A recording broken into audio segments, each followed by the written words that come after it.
আলবদর রাজাকারের বাচ্চারা এখনো কিন্তু ফজলুর রহমানদের মতো মুক্তিযোদ্ধারা জীবিত আছে। এই দেশে মুক্তিযুদ্ধ হয়েছে। জামাত জোট যদি মেজরিটি পায় তাহলে আমি বিষ খাবো। যতদিন রয়্যাল বেঙ্গল টাইগার থাকবে মুক্তিযোদ্ধা জিতবে, রাজাকার কোনোদিন এদেশে জয় লাভ করতে পারবে না। অর্ডার অর্ডার, আপনারা শৃঙ্খলা রক্ষা করুন। বসুন বসুন, প্রত্যেক সদস্যের। ফজলুর রহমান একটু ওয়েট করেন, একটু ওয়েট করেন। মাননীয় সদস্যবৃন্দ বসুন বসুন বসুন প্লিজ। মোহাম্মদ ফজলুর রহমান, মাননীয় সদস্য, কিশোরগঞ্জ ৪, আপনার সময় 15 মিনিট।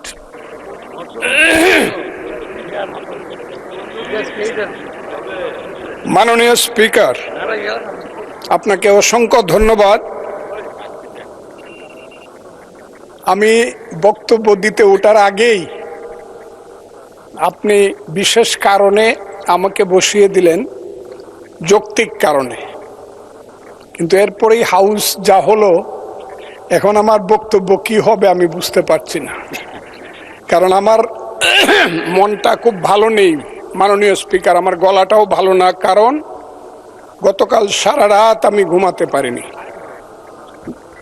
হাওর অঞ্চলে যে বৃষ্টি হচ্ছে, যে শিলাবৃষ্টি হচ্ছে, হাওর অঞ্চলের সমস্ত ফসল তলিয়ে যাচ্ছে। একটা মাত্র ফসল 12 মাস মানুষকে অন্যের উপরে, অন্য এলাকার উপরে নির্ভর করে থাকতে হবে তাদের পেটের ভাত পরনের কাপড়ের জন্য।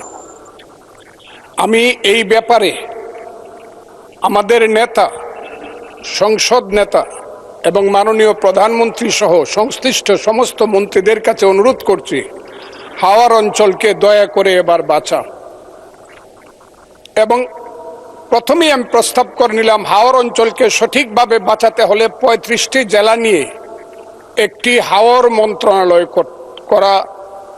করতে হবে। এবং এই দাবি করে আমি আমার মহামান্য রাষ্ট্রপতির ভাষণের উপরে বক্তব্য শুরু করছি। আমি প্রথমেই শ্রদ্ধা জানাই মহান নেতা, মুক্তিযুদ্ধের ঘোষণা দানকারী, তৎকালীন মেজর, পরবর্তী সময়ের রাষ্ট্রপতি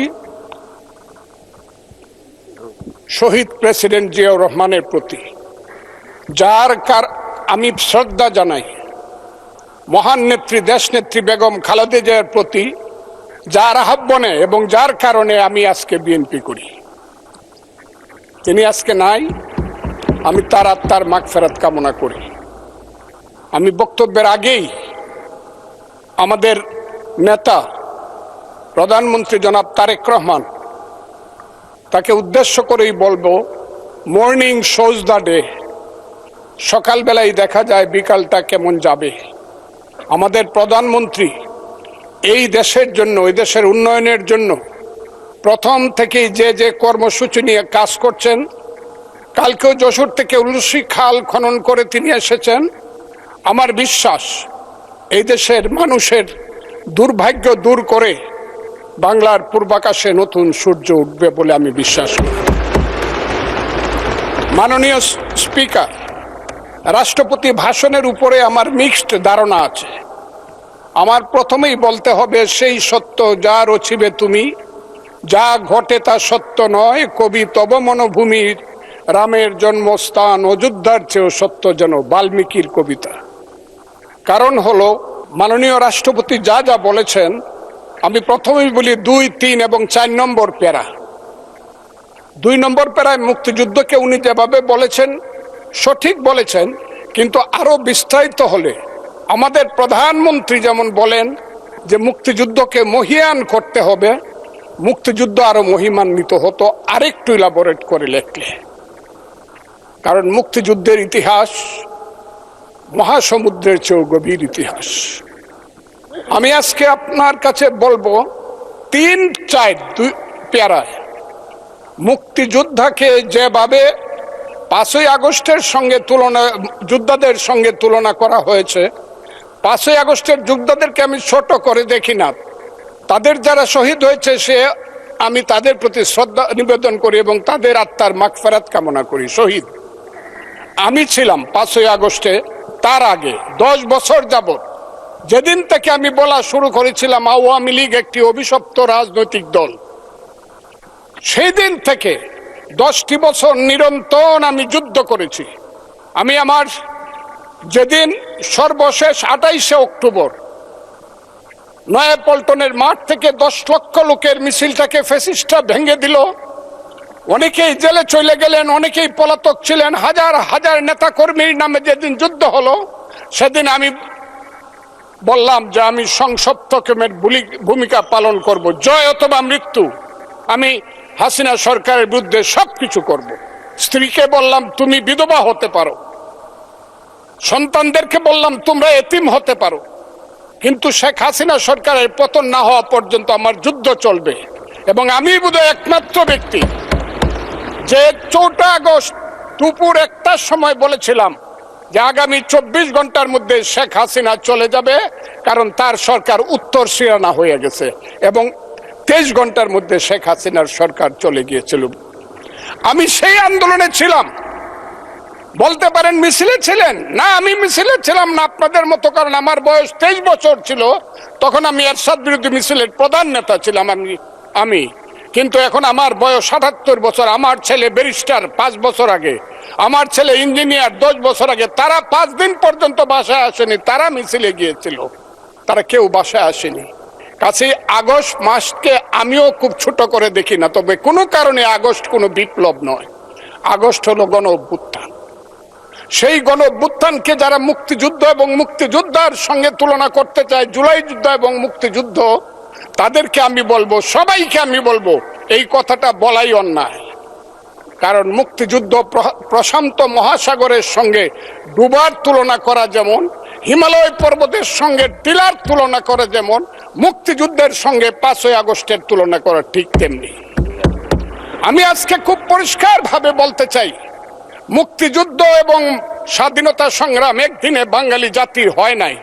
ওই কালকে আমাদের ভাই, আমার এক ভাই ব্যারিস্টার নৌসাদ জমির পাল বংশের কথা বলেছিল, যে পাল বংশ আজ থেকে প্রায় 1000 বছর আগে, 2000 বছর, 1000 বছর আগে বগুড়ার মহাস্থানগড় পুণ্ড্রবর্ধনের রাজধানী স্থাপন করে বাঙালির যে শাসন শুরু করেছিল, তারপরে সেন শাসন থেকে ধরে সর্বশেষ মুঘল শাসনের পরে যখন 1757 সনে মির্জাফরের বিশ্বাসঘাতকতায় সিরাজউদ্দৌলার পতন হয়েছিল, নীল সাহেবদের অত্যাচারে যখন মানুষ জর্জরিত হয়েছিল, 1770 সন যাকে বলা হয় 74-এর মন্বন্তর, সেই সময়ে যখন বাংলার 1/3 লোক না খেয়ে মরেছিল, নীল সাহেবদের অত্যাচারে যখন বাংলার মায়েরা কেঁদে কেঁদে ছড়া বলতো, ছেলে ঘুমালো, পাড়া জুড়ালো, বর্গি এলো দেশে, বুলবুলিতে ধান খেয়েছে, খাজনা দিব কিসে, ধান ফোরালো, পান ফোরালো, খাজনার উপায় কি,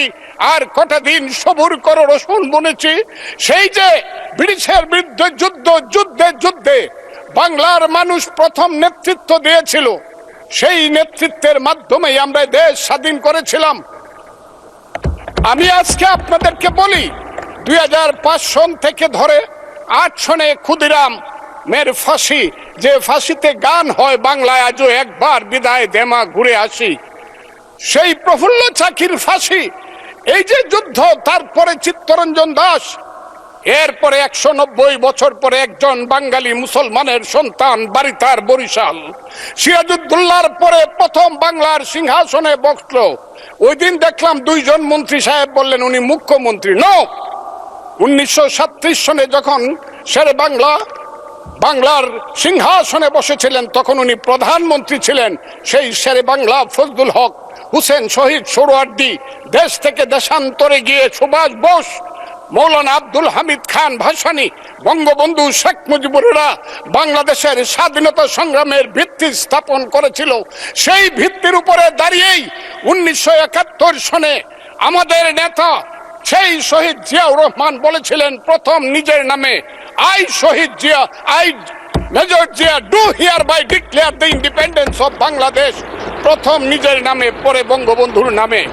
আমি আজকে আপনাদের কাছে বলতে চাই, মুক্তিযুদ্ধ এত সহজ জিনিস না। আপনি যে এখানে বসে আছেন, আপনি যে সালুটি করে যুদ্ধ করেছিলেন 4 দিন, কত লোক মারা গিয়েছে, কত সন্তান শহীদ হয়েছে, একটা বন্দুকের আওয়াজ, একটা কামানের আওয়াজ সিলেটে হয়েছে, আর আমি ময়মনসিংহে বসে সেই আওয়াজটি শুনেছি। আখাউড়াতে সেই নদীতে যে যুদ্ধ হয়েছে, যে যুদ্ধে নেতৃত্ব দিয়েছে খালেদ মুশাররফ, হায়দারেরা, সেই শব্দ আমার বাড়ি থেকে 100 কিলোমিটার দূরে সেই শব্দ আমি শুনেছি। ওই যে ধানোয়া কামালপুরে কর্নেল তাহেররা যুদ্ধ করেছে, সেই যুদ্ধের সংবাদ শব্দ আমি কিশোরগঞ্জ থেকে শুনেছি। 11টা সেক্টর ছিল, 1 নম্বর সেক্টর কমান্ডার জিয়াউর রহমান, 2 নম্বর খালেদ মুশাররফ। জিয়াউর রহমান যখন ব্রিগেড কমান্ডার হলেন তখন কমান্ডার হলেন সেইখানে। ওই ফেনীর যুদ্ধ, জাফর ইমামদের আজকে যাই করুক তারা, বিলুনিয়ার যুদ্ধ তো আমরা বলবো না। 2 নম্বর সেক্টর কমান্ডার খালেদ মুশাররফ হায়দার, 3 নম্বর সেক্টর কমান্ডার শফিউল্লাহ, 4 নম্বর সিআর দত্ত, 5 নম্বর মীর শৌকত আলী, 6 নম্বর MK বাশার, 7 নম্বর কাজী নুরুজ্জামান, 8 নম্বর MA মঞ্জুর, 9 নম্বর MA জলিল এবং সর্বশেষ 11 নম্বর হইল কর্নেল তাহের, যার পা চলে গিয়েছিল। সেই যুদ্ধ, যে যুদ্ধে সারা পৃথিবী জড়িত ছিল, যে যুদ্ধে ইন্ডিয়া 3রা ডিসেম্বর 1971 সনে আমাদেরকে সহযোগী করার জন্য অংশগ্রহণ করেছিল এবং তার হাজার হাজার সৈন্য এই মাটিতে রক্ত দিয়ে গেছে, এবং যে ইন্ডিয়া আমাদের দেশের স্বাধীনতার জন্য বঙ্গোপসাগরে যে 7ম নৌবহর এসেছিল, আমেরিকার বিশ্বযুদ্ধের রিস্ক নিয়েছিল, আমাদের জন্য সোভিয়েত ইউনিয়নের মতো তিনটা ভেটো দিয়েছিল, তা না হলে আমাদের দেশ স্বাধীন হতো কিনা সন্দেহ ছিল। সেই মুক্তিযুদ্ধের সঙ্গে যখন 1 মাসের গণ আন্দোলনকে তুলনা করা হয়, তখন মুক্তিযুদ্ধকে ছোট করা হয়। আমি মনে মনে ভাবি হয়তোবা আমি মরে গেলেই ভালো হতো। আমি আজকে আপনাদের কাছে প্রশ্ন রাখতে চাই, 5ই আগস্টের পরে কি হলো? আমাকে একটু 5ই আগস্টের পরে কি হলো আপনারা জানেন। এইখানে ইউনূস সরকার ছিল, আমি শিল্পকলার সামনে থাকি, একটা গান হইতে পারে নাই, একটা নাটক হইতে পারে নাই, একটা লালনের গীতি হইতে পারে নাই, একটা বাউল গান হইতে পারে নাই। সব কিছু কালো শক্তি ধ্বংস করে দিয়েছিল। তারা বলেছিল কোন মুক্তিযুদ্ধ হয় নাই, 47-এ যুদ্ধ হয়েছে, আর 24-এ যুদ্ধ হয়েছে, আর 71-এ গন্ডগোল হয়েছে। সেই দিন মুক্তিযোদ্ধা হিসাবে আমি বলেছিলাম, আমি বলতে পারবো কিনা কথাটা আপনি, এই আলবদর রাজাকারের বাচ্চারা, এখনো কিন্তু ফজলুর রহমানদের মতো মুক্তিযোদ্ধারা জীবিত আছে। এই দেশে মুক্তিযুদ্ধ হয়েছে, মুক্তিযুদ্ধ সত্য, 30 লক্ষ লোক জীবন দিয়েছে, এটাও সত্য। এই যুদ্ধের মধ্য দিয়ে আমরা সেদিন তাদের সঙ্গে যুদ্ধ করেছি। আমার বাড়ির সামনে মব হয়েছে আমাকে হত্যা করার জন্য। সেদিন আমি আজকের পুলিশকে ধন্যবাদ দিল, আজকের মিলিটারিকে ধন্যবাদ দিব। 10 মিনিটের মধ্যে আমার বাড়ির সামনে তারা গিয়ে উপস্থিত হয়েছে আমাকে বাঁচানোর জন্য। অনেক চক্রান্তের মধ্য দিয়ে ইলেকশন হয়েছে। সেই ইলেকশনে তারা কি করেছে, আজকে যারা আমার ডান দিকে বসে আছে তারা কি করেছে, একদিন তো আমরা ভাই ছিলাম নাকি? তারা যা করেছে সেটা কল্পনা করার মতো না। যত চক্রান্ত করেছে, সেই চক্রান্তের ভিতর দিয়ে যখন তারা প্রচার করতে শুরু করলো তারা বাংলায় 2/3 মেজরিটি পেয়ে তারা পাস করবে, আমি হতভাগা ফজলুর রহমান বলেছিলাম জামাত জোট যদি মেজরিটি পায় তাহলে আমি বিষ খাবো। এই কথাটা আমি বলেছিলাম, আমি বিষ খাবো। হ্যাঁ, কথাটা সত্য, আমি বলে যাচ্ছি। এবং তারা কোনোদিন যুদ্ধে জয়লাভ করতে পারে না, রাজনৈতিক যুদ্ধে, কারণ তাদের পূর্বপুরুষ বাংলাদেশ চায় নাই। বাংলাদেশ যদি থাকে, এই বাংলায় শুধু বেলিচা মিলিয়ার জুই ফুল ফুটে না, এদেশে রক্ত গোলাপ, রক্ত জবাও ফুটে। এদেশের জঙ্গলে শুধু কোকিল ডাকে না, এদেশের জঙ্গলে রয়্যাল বেঙ্গল টাইগারও থাকে। যতদিন রয়্যাল বেঙ্গল টাইগার থাকবে, মুক্তিযোদ্ধা জিতবে, রাজাকার কোনোদিন এদেশে জয় লাভ করতে পারবে না। আমি চ্যালেঞ্জ করে বলে গেলাম। আমি আজকে আপনাদের সামনে আরো কিছু বলতাম, কিন্তু আমি টাইমটা দেখতে চাই, আরেকটা কথা বলতে চাই। আমি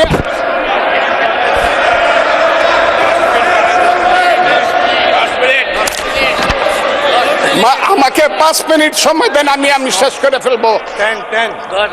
আমি আজকে আপনার সামনে শুধু বলতে এসেছি।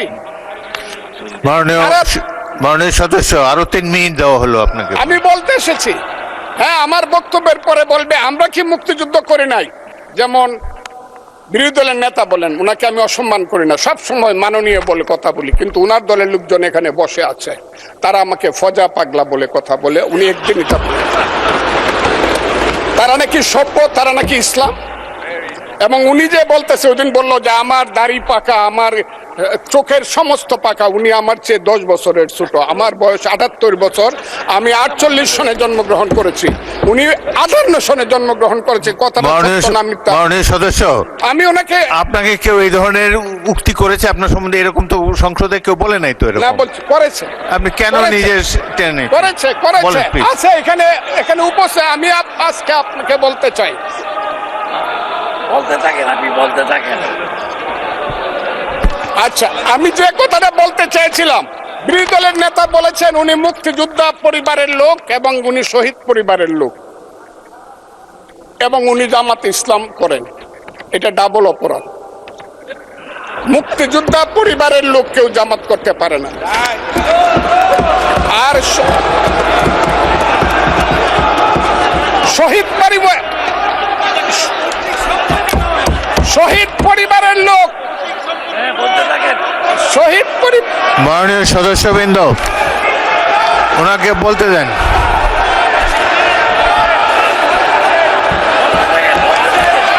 মাননীয় সদস্যবৃন্দ, অর্ডার। আপনারা শৃঙ্খলা রক্ষা করুন। মাননীয় সদস্যবৃন্দ, সংসদে শৃঙ্খলা রক্ষা করুন। মাননীয় সদস্য ফজলুর রহমান, আপনি শেষ করুন, কষ্ট পাইতেছেন, বক্তব্য শেষ করুন। আমি আবারও বলে রাখলাম, শহীদ পরিবারের লোক তো জামাত করতেই পারে না, আর জামাত করলে ডাবল অপরাধ করতেছে। 2, তাহলে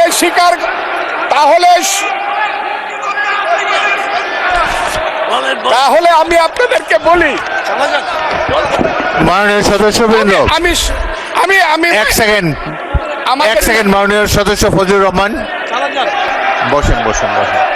আপনি বলতে থাকেন, আমি আপনাদেরকে মাননীয় সদস্যবৃন্দ, প্রোটেকশন আশা করতেছি। মাননীয় সদস্যবৃন্দ, বসুন। কিন্তু আমার গলা সংসদে শৃঙ্খলা রক্ষা করুন। ওনার গলা, আমি কিন্তু ওনাদেরকে খারাপ কিছু বলি নাই। বসেন।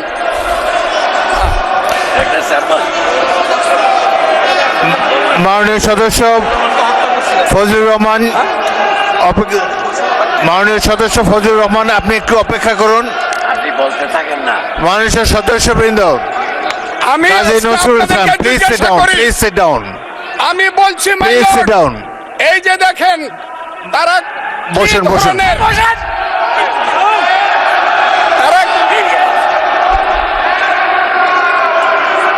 তারা কি ধরনের আচরণ করছে। আচ্ছা, আজকে তাদেরকে মাননীয় সদস্যবৃন্দ, একটু মনোযোগ দিয়ে আমার কথাটি শোনার চেষ্টা করুন।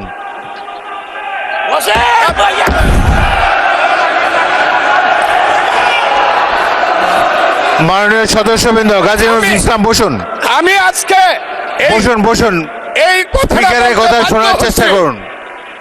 মাননীয় সদস্যবৃন্দ, একটা কথা আপনারা মনোযোগ দিয়ে শুনেন। সংসদে প্রত্যেক সদস্যের, ফজলুর রহমান একটু ওয়েট করেন। মাননীয় সদস্য ফজলুর রহমান ওয়েট করেন।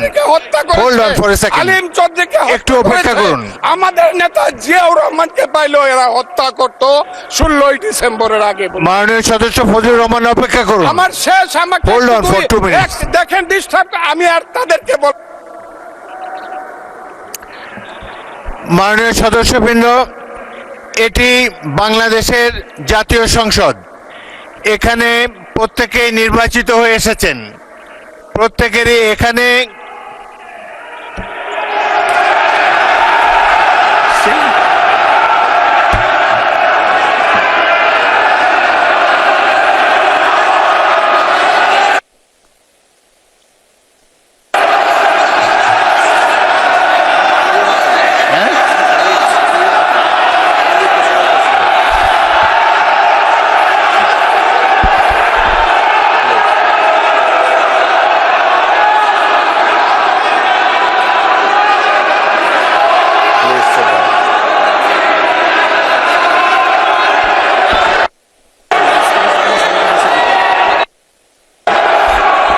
মাননীয় সদস্যবৃন্দ, দয়া করে বসুন।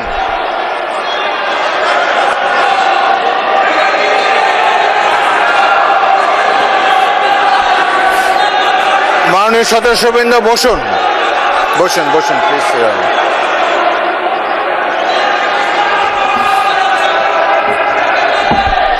বসুন মাননীয় সদস্যবৃন্দ, বসুন বসুন বসুন।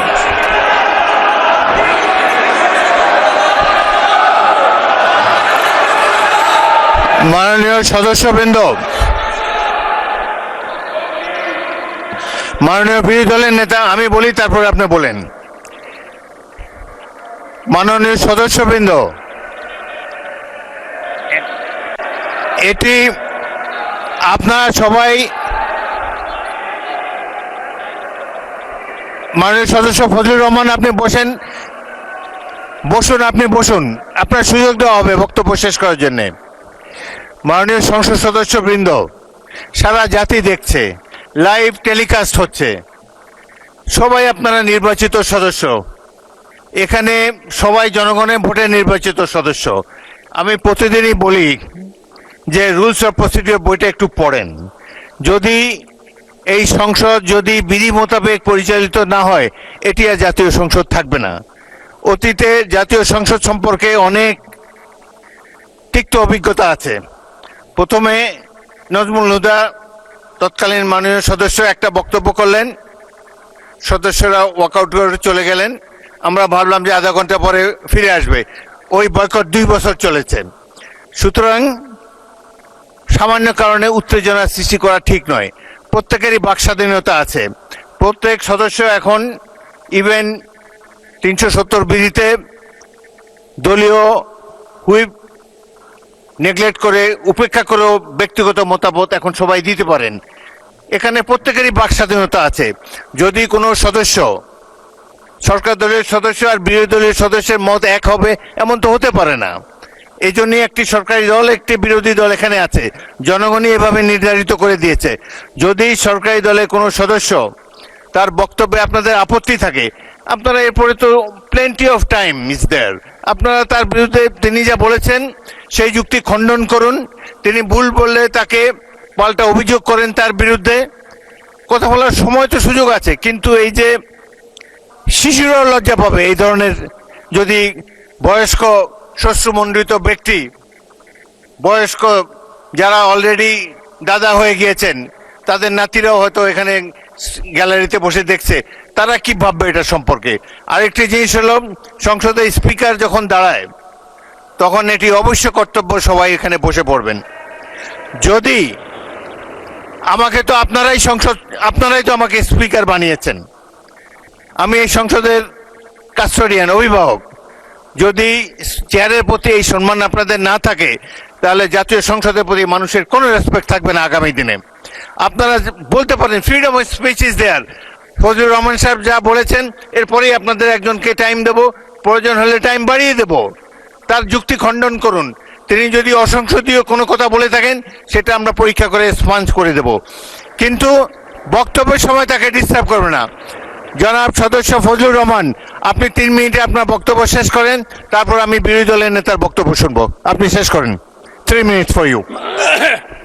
মিলর্ড, 1971 সনের 14 ডিসেম্বরকে পালন করা হয় শহীদ বুদ্ধিজীবী দিবস। সেই মুনির চৌধুরী, আব্দুল আলিম চৌধুরী, শহীদুল্লাহ কায়সার থেকে ধরে শত শত বুদ্ধিজীবীকে যারা হত্যা করেছিল, তাদেরকে বলা হয় আলবদর। এবং সেই আলবদর বাহিনী কার ছিল আপনারা জানেন। আমি খুব দুর্ভাগ্য, প্রথম দিন কিন্তু মাননীয় স্পিকার আপনি জানেন এইখানে কোনো বাতি ছিল না, আমি কিছু শুনতে পারি নাই। এই হাউজে প্রস্তাব হয়েছে তাদের ব্যাপারও শোক প্রস্তাব হয়েছে।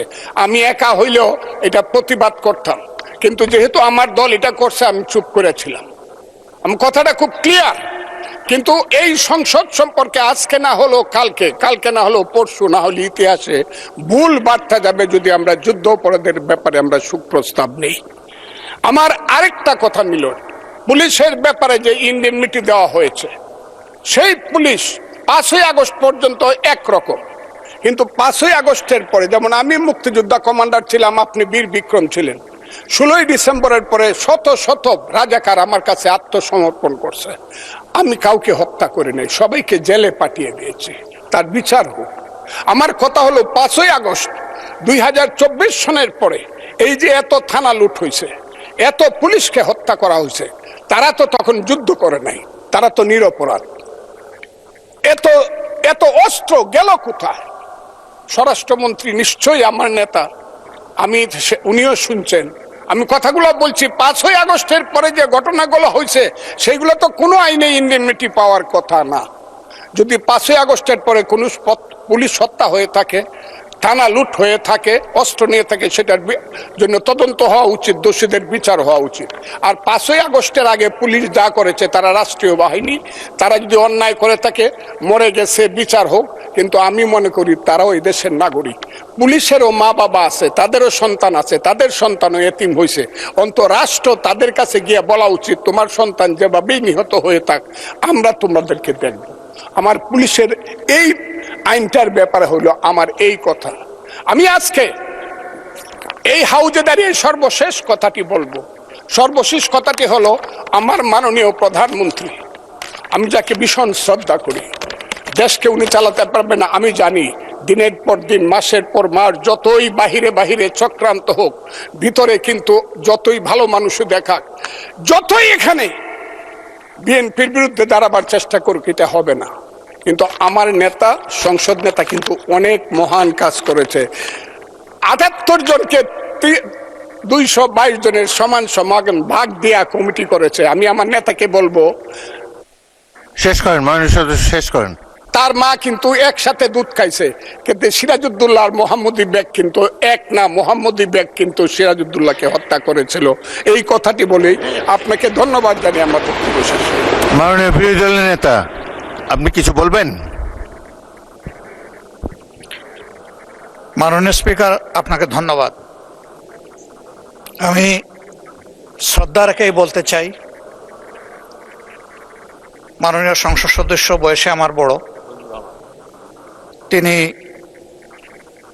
মুক্তিযুদ্ধে তার অবদান সবকিছুই বলেছেন, কিন্তু নিজের অবদান বলতে গিয়ে আরেকজনের অবদানের উপরে হাতুড়ি পিটানোর অধিকার কাউকে দেওয়া হয়। তিনি পার্সোনালি আমাকে হার্ট করেছেন। তিনি বলেছেন যে আমি বলে থাকি আমি শহীদ মুক্তিযোদ্ধা পরিবারের সদস্য, তাহলে ইনি এটাকে চ্যালেঞ্জ করছেন। 2 নম্বর, উনি বলেছেন কোনো মুক্তিযোদ্ধা কিংবা শহীদ মুক্তিযোদ্ধা পরিবারের কেউ জামাত ইসলামী করতে পারে না। তাহলে উনাকে জিজ্ঞেস করে করা লাগবে? এটি আমার নাগরিক অধিকার। আমি কোন দল করব, কোন আদর্শ আমি অনুসরণ করব, এর উপর হস্তক্ষেপ করার ন্যূনতম কোনো অধিকার রাষ্ট্র কিংবা সংবিধান কাউকে দেয়নি। আমি এটার তীব্র নিন্দা জানাই। আমার আইডেন্টিটি নিয়ে প্রশ্ন করা হয়েছে, এটা গুরুতর অপরাধ করেছেন উনি। আবার আমার আদর্শ সিলেকশনের ব্যাপারে উনি কথা বলেছেন, এটা বাড়তি অপরাধ করেছেন। আমি অনুরোধ করব মাননীয় স্পিকার, তার এই অসংসদীয় অংশটা এখান থেকে যেন এক্সপাঞ্জ করা হয়। শেষে গিয়ে উনি, আমরা খোলা মনে এই সংসদকে ফাংশনিং করার জন্য বর্তমান জ্বালানি অব্যবস্থাপনা সংকট যেটাই বলি, সেইটার ক্ষেত্রে আমরা এগিয়ে এসেছিলাম, খোলা মনে কথা বলেছি, নোটিশ নিয়ে আলোচনা হয়েছে এবং পরের দিনে সে মাননীয় প্রধানমন্ত্রী একটা প্রস্তাব দিয়েছেন, আমরা সাথে সাথে এটা গ্রহণ করেছি। তিনি এইটাকে শেষ পর্যন্ত কনক্লুশন টানলেন কি দিয়ে? হ্যাঁ, যার মগজ যেরকম তার কনক্লুশন হবে সে।